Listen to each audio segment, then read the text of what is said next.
Welcome back to the lineup on OTN. I'm Miles Crane, joined here by Will Clifford and Alex Pharynx. And last week saw the conclusion of the 6th World Baseball Classic, where Venezuela upset the United States 3-2 in their home field of Miami.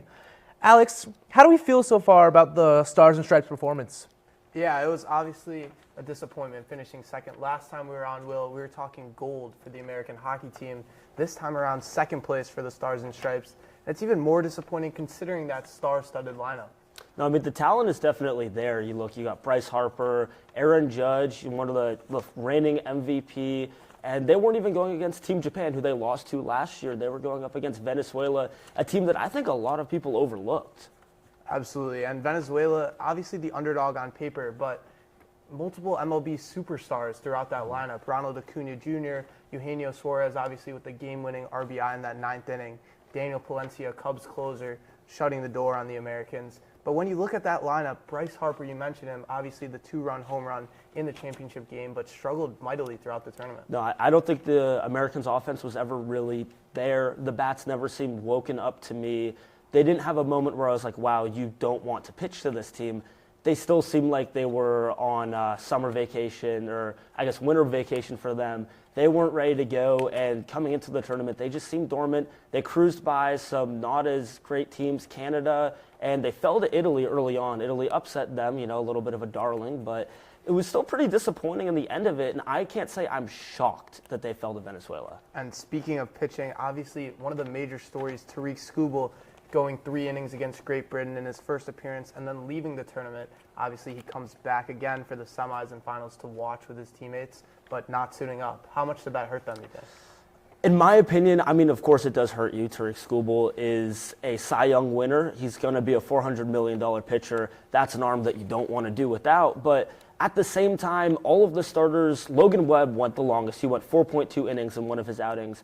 Outside of that, everybody else was 4 innings or less. So, yes, you are getting 4 innings of Tariq Skubal, but at the same time, that is still only 4 innings. And in a 3-2 ball game, pitching isn't the difference maker. It's what you do at the plate on offense. And it was only 3 hits in total. 2 players individually got a hit for America.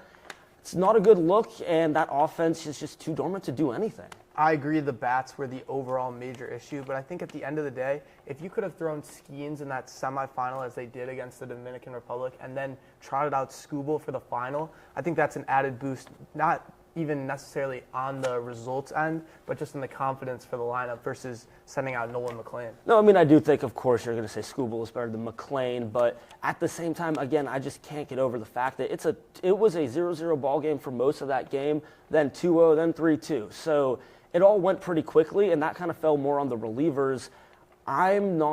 Yes, I do think that Skubal would have made a little bit of a difference, but at the same time, how much does that change when these pitchers are still getting adjusted? It's known that pitchers take a little bit longer to kind of settle into their season and get going. So out of spring training, it takes them a little longer. That's why the pitchers and catchers, they report sooner. But still, I'm not sold on the fact that Skubal changes the result of this game.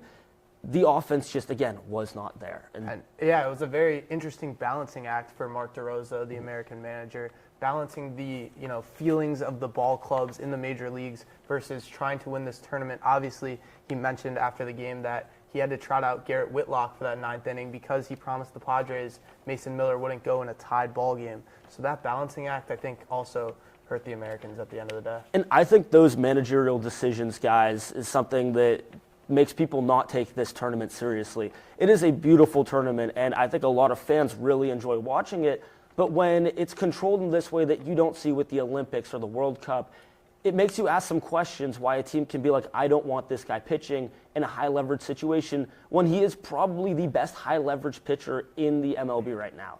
So that, I think, sends a sign to fans that, hey, we're not that serious about this. This is just a glorified exhibition match, when I think guys like me personally, I would like to see USA take this seriously and go win the thing. No, yeah, I do have to agree with you. The one thing that you kept saying was the USA batting. It's impossible to put that to the side considering the roster that they had, considering those 9 batters they had. You have, honestly, the biggest news going into that World Baseball Classic was that Aaron Judge was going to be the captain of the team. They called him Captain America. He went 0 for 4 that game. Bottom of the 8th, when you're tied games up there, he struck out looking. I mean, that has to have that effect on that.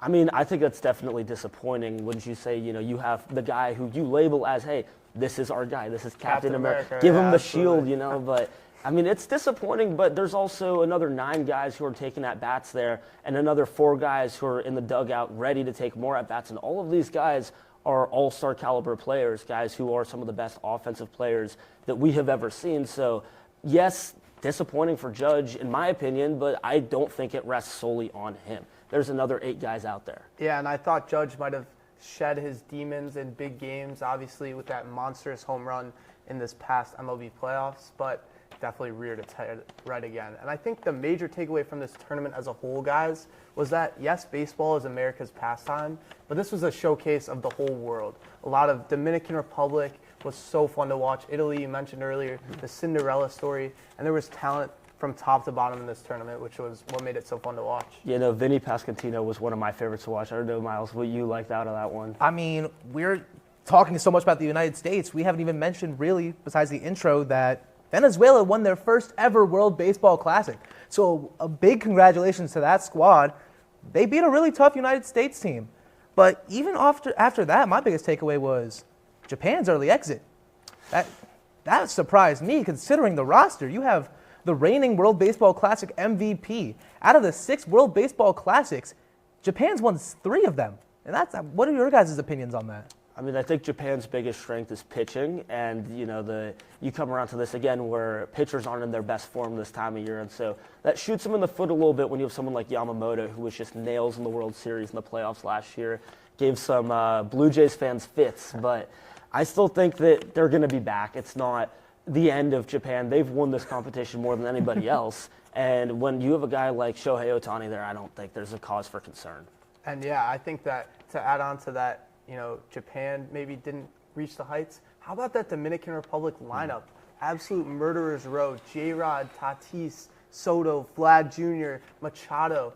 I mean, to see them not reach the final is just as surprising, in my opinion. I mean, yeah, and the repetition on that is that this is all going on during spring ball, during the training arc area.